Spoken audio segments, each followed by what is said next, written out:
I think as we were sitting down, I think it was you, Cody, who mentioned that that this felt a little bit surreal. That this is perhaps the first time that you were in this, or was it you? I don't remember. That this is the first time that you were in this larger group of face-to-face contacts, and yet here we are in mask.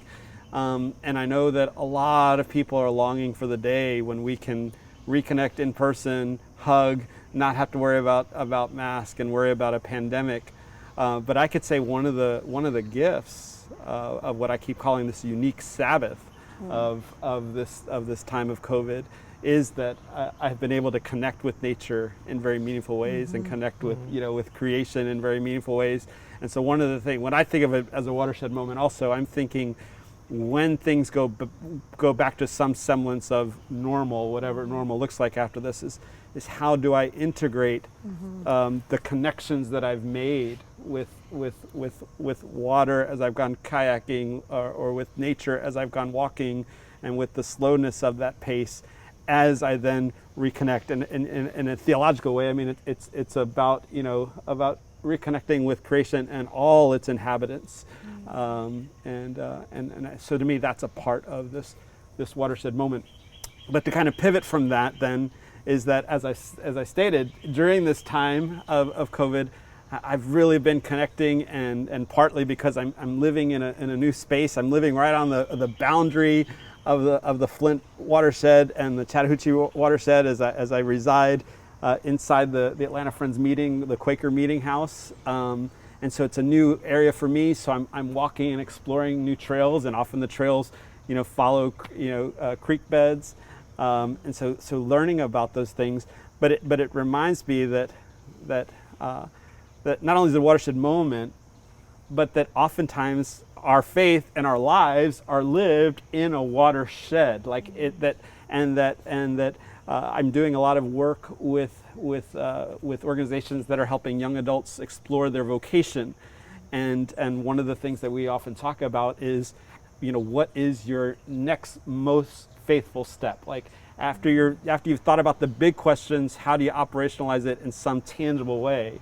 And I think that kind of reminds me that, as a Christian, to say, Jesus always connected, to the watershed, or, where the people were often, and how do we make our lived faith connected to the actual watershed that we inhabit? I think is kind of I'd love to hear just some ideas, and as we think about these connections with Chattahoochee Riverkeeper, and I've taken folks out on the floating classroom, just wondering how do we find ways to connect communities of faith to the actual watershed that they inhabit. I think that's one place that Chattahoochee Riverkeeper can be of assistance and service. And you mentioned our floating classroom.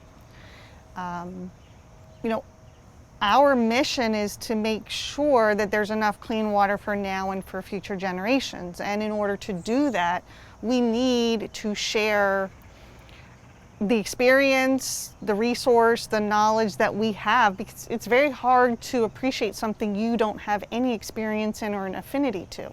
And so the first step in making that watershed connection between your congregation, your house of worship, and that watershed that you're living in is to immerse yourself in it, is to understand it, to gain knowledge about it, about how you are part of that, what impact you might have on it.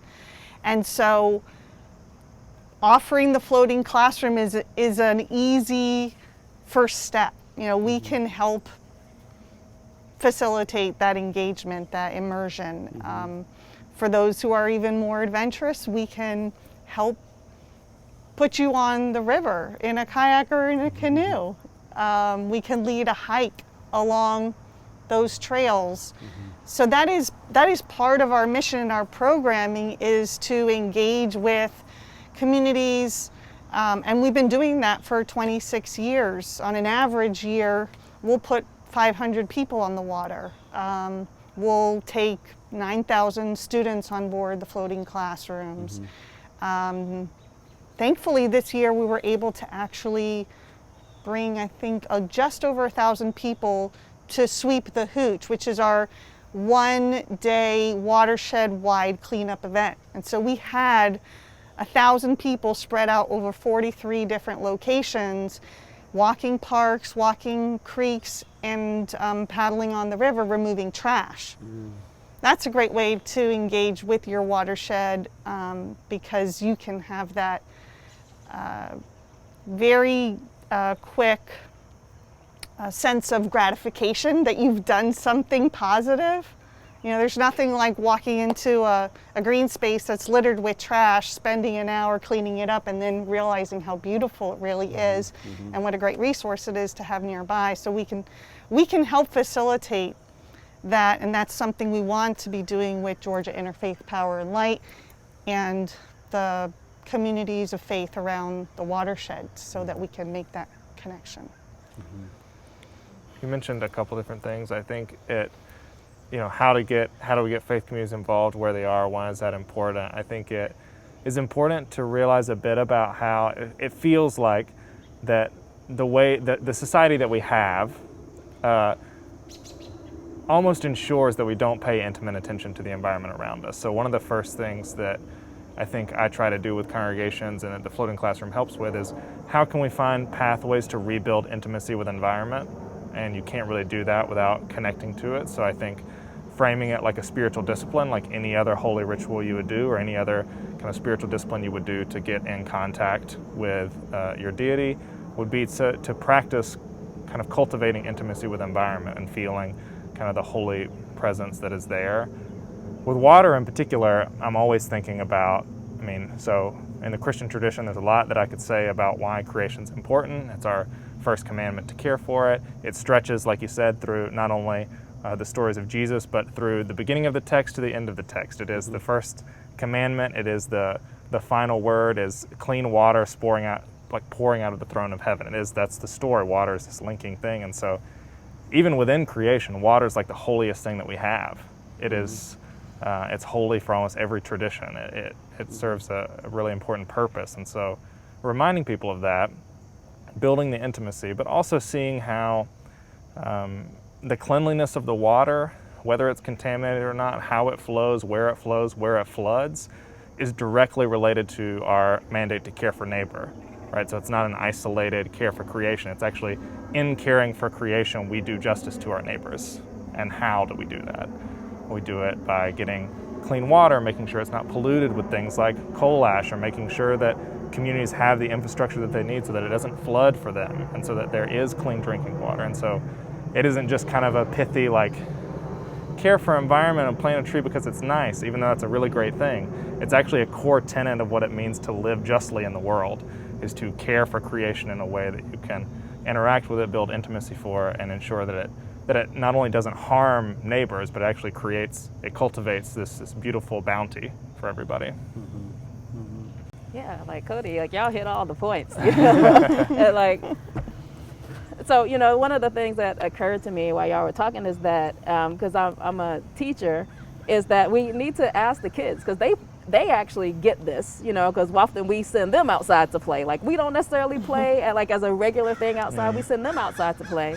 And so they often have a more intimate connection because, first of all, they tend to be little people, so they're closer to the ground. And so, but in school, through elementary school, probably junior high, and even up to high school, they're learning about the water cycle, right? So even if they're 8 or 9 years old, they can tell you about the water cycle in the ways that we haven't really thought about it, I think, as adults. I think you're right, Cody, that we kind of get tricked out of remembering our intimacy with not only water, but the rest of creation. And so I think that kids in our congregations and our meeting places are often really good resources to ask about things like this, because they've been studying it.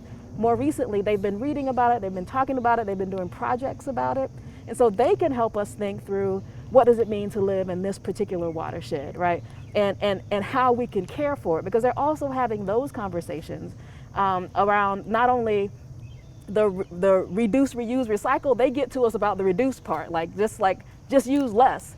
And so a conversation that we've had in my community, so as Muslims, before we pray, before we make salat, we perform wudu, which is ablutions, which is water ablutions, right? So there's a, and you can do it with sand, but usually it's with water. And so Islam grew out of a desert culture, right? And so water is super precious. In the Quran, there's a description of how you do this ritual cleansing, and it's like wash only from your hand up to your elbow, feet up to your ankles. So it's all about conserving water. And so when we talk about making wudu, we talk about not being wasteful when we do it, because it's for all of us, and there needs to be enough for us to go around. There needs to be enough for the people who are going to come at the next prayer time to use. And so not to reduce our use, to be meditating upon what we're doing so we're not splashing water everywhere. And so that's a part that's already written into our rituals, into our Islam, of how we use water. So it comes out of the thinking in the desert culture, but it's translated over here to make sure there's enough left for the people who come behind, right? There's a story in Sunnah, and Sunnah are like the conversations, the words of the Prophet, peace be upon him, that are not in the Quran, but he's having with his friends, with his companions. And so he tells a story about a man who is walking through the desert. He's thirsty. He comes upon a well, and he drinks from the well and satiates his thirst, but he sees a dog. And the dog is eating mud because the dog is also thirsty. And the man says, that dog has the same problem that I had. And so he dips his shoe into the well and gives the dog some water. And so the Prophet has a conversation with his friends, and he says, like, this man has done a good thing. Allah's going to bless him because he recognized that he is connected to that dog, that they need the same things, right? And so he will do for his neighbors what he's done for that dog. He will satiate his thirst, and he will satiate his neighbor's thirst.